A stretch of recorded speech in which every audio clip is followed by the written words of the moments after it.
How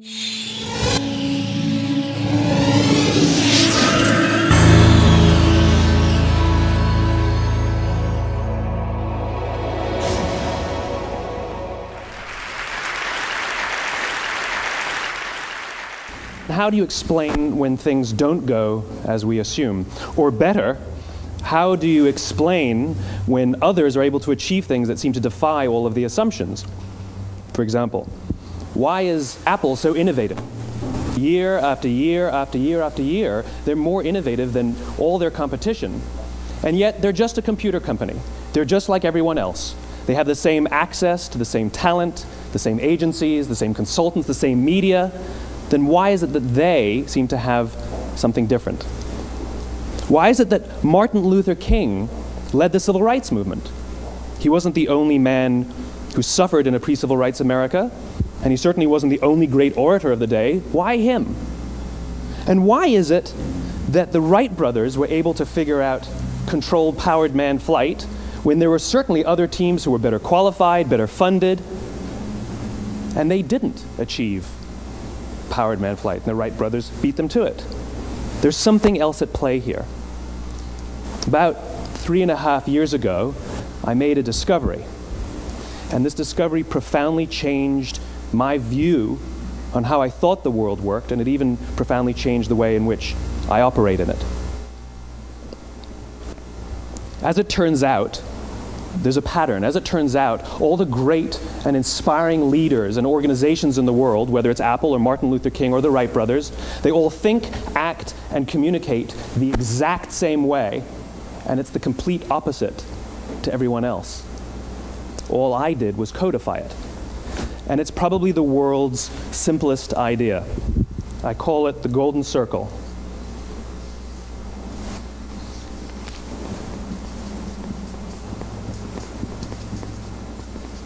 Why, how, what? This little idea explains why some organizations and some leaders are able to inspire where others aren't. Let me define the terms really quickly. Every single person, every single organization on the planet knows what they do, 100%. Some know how they do it, whether you call it your differentiating value proposition or your proprietary process or your USP. But very, very few people or organizations know why they do what they do. And by why, I don't mean to make a profit.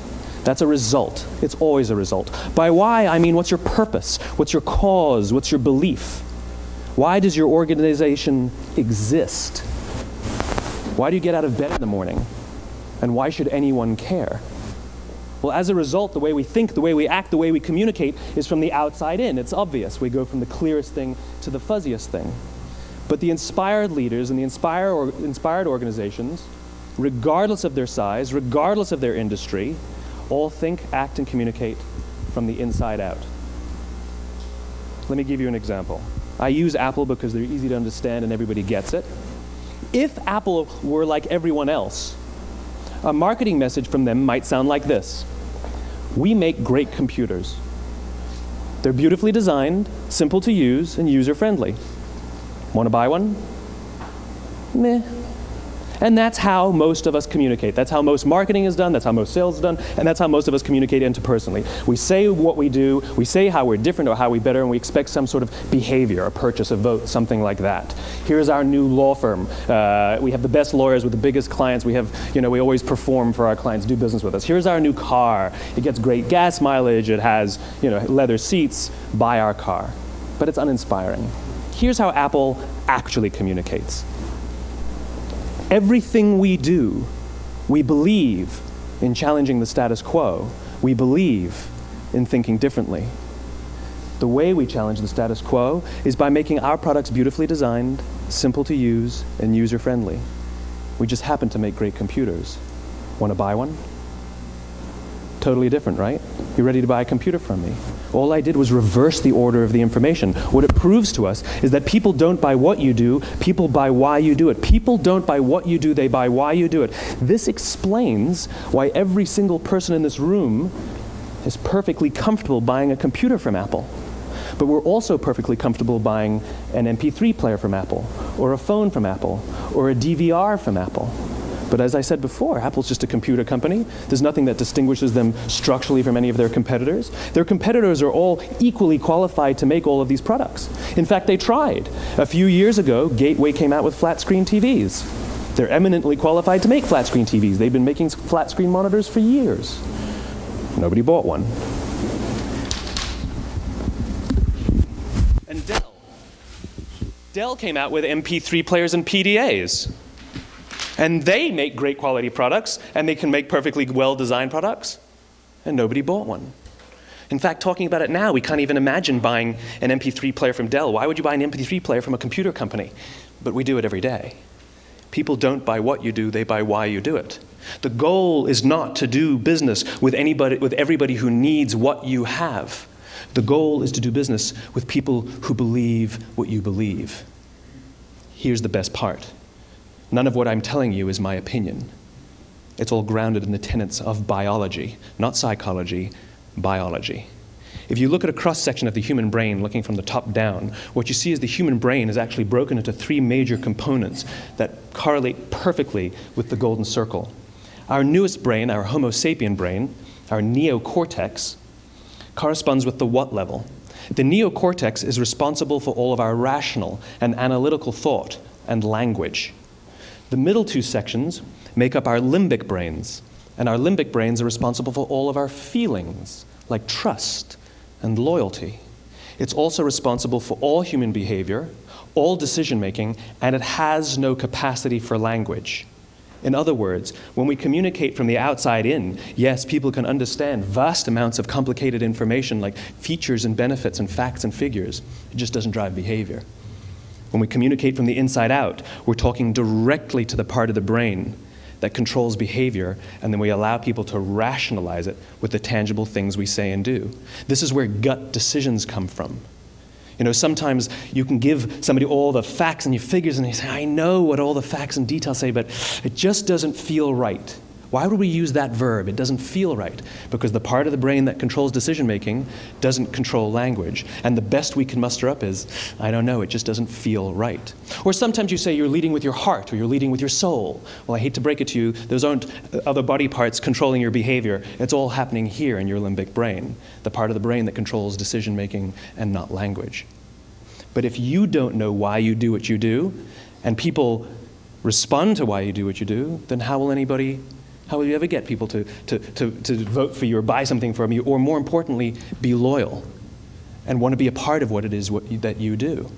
Again, the goal is not just to sell people who need what you have. The goal is to sell to people who believe what you believe. The goal is not just to hire people who need a job. It's to hire people who believe what you believe. I always say that, you know, there's, if you hire people just because they can do a job, they'll work for your money. But if you hire people who believe what you believe, they work for you with blood and sweat and tears. And nowhere else is there a better example of this than with the Wright brothers. Most people don't know about Samuel Pierpont Langley. And back in the early 20th century, the pursuit of powered man flight was like the dot-com of the day. Everybody was trying it. And Samuel Pierpont Langley had what we assume to be the recipe for success. I mean, even now, you ask people, why did your product or why did your company fail? And people always give you the same permutation of the same three things. Undercapitalized, the wrong people, bad market conditions. It's always the same three things. So let's explore that. Samuel Pierpont Langley was given $50,000 by the War Department to figure out this flying machine. Money was no problem. He held a seat at Harvard and worked at the Smithsonian and was extremely well connected. He knew all the big minds of the day. He hired the best minds money could find, and the market conditions were fantastic. The New York Times followed him around everywhere, and everyone was rooting for Langley. And how come we've never heard of Samuel Pierpont Langley? A few hundred miles away in Dayton, Ohio, Orville and Wilbur Wright. They had none of what we consider to be the recipe for success. They had no money. They paid for their dream with the proceeds from their bicycle shop.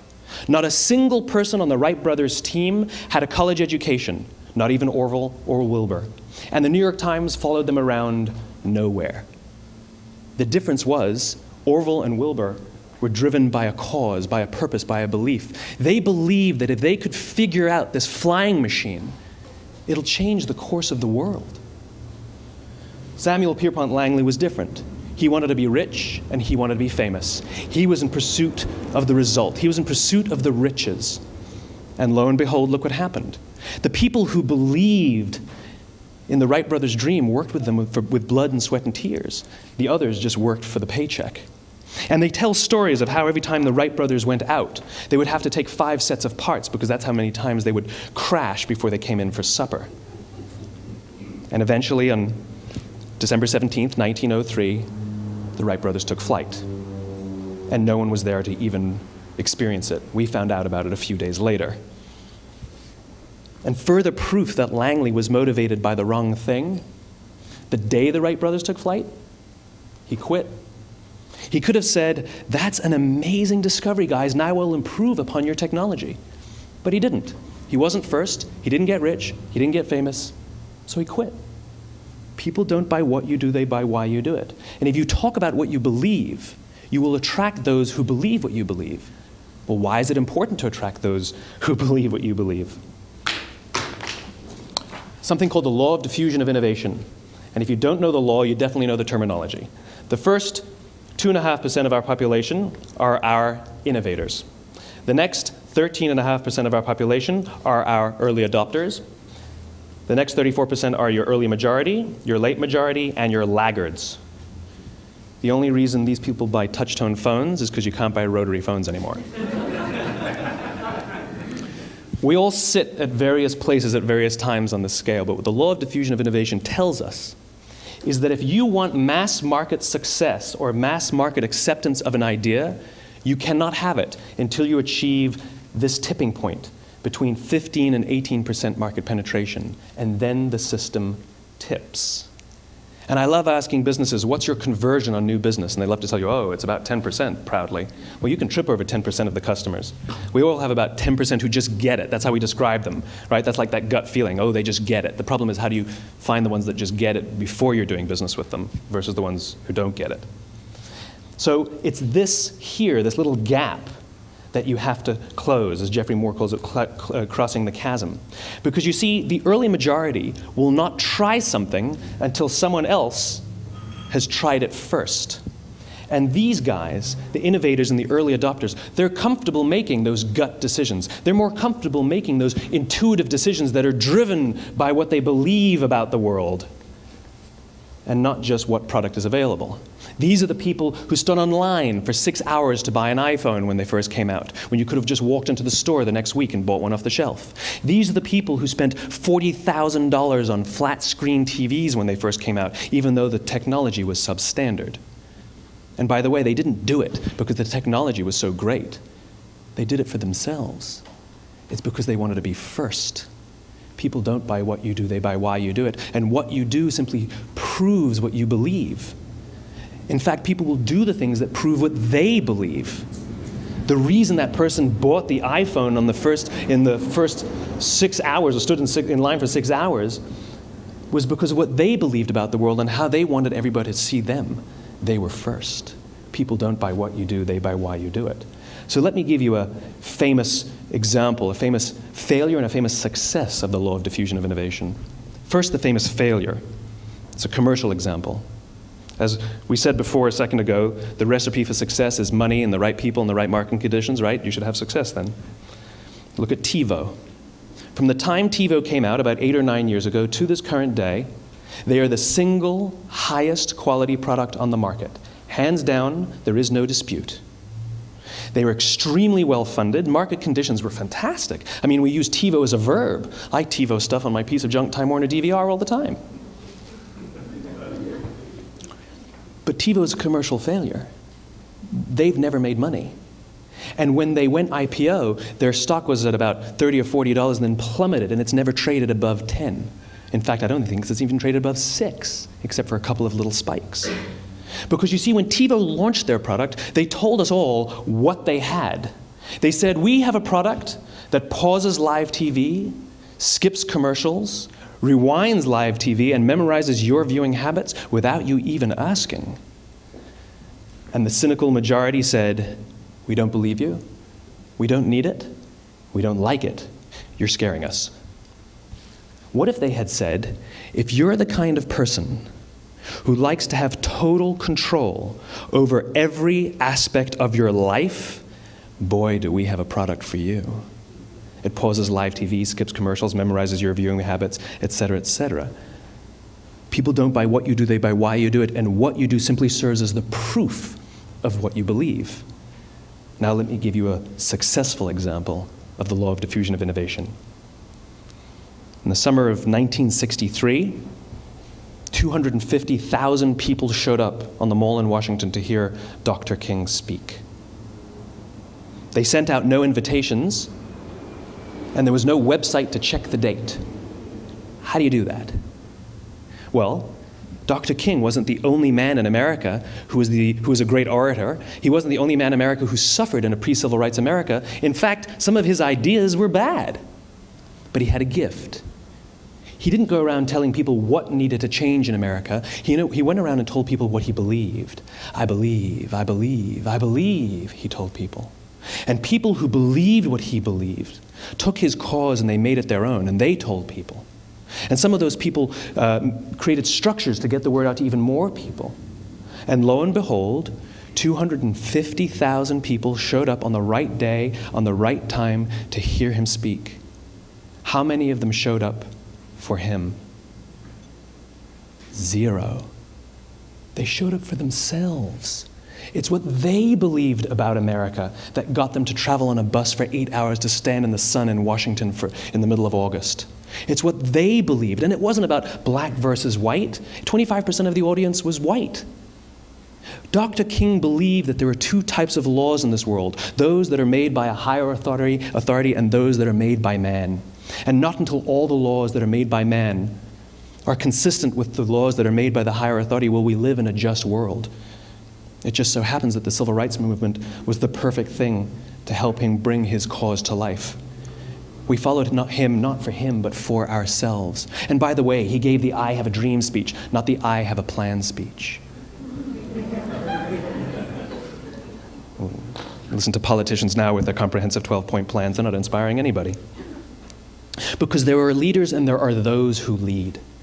Leaders hold a position of power or authority, but those who lead inspire us.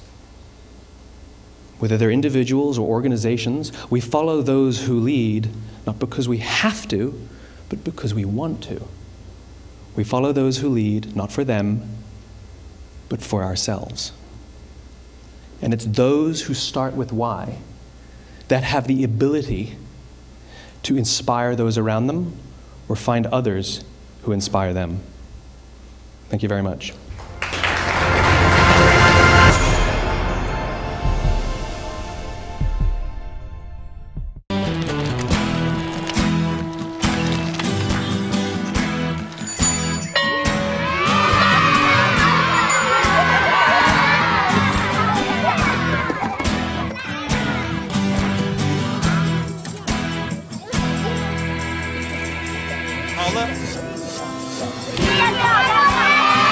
Sharing. That's video on the Human Network. Cisco. Welcome to the Human Network.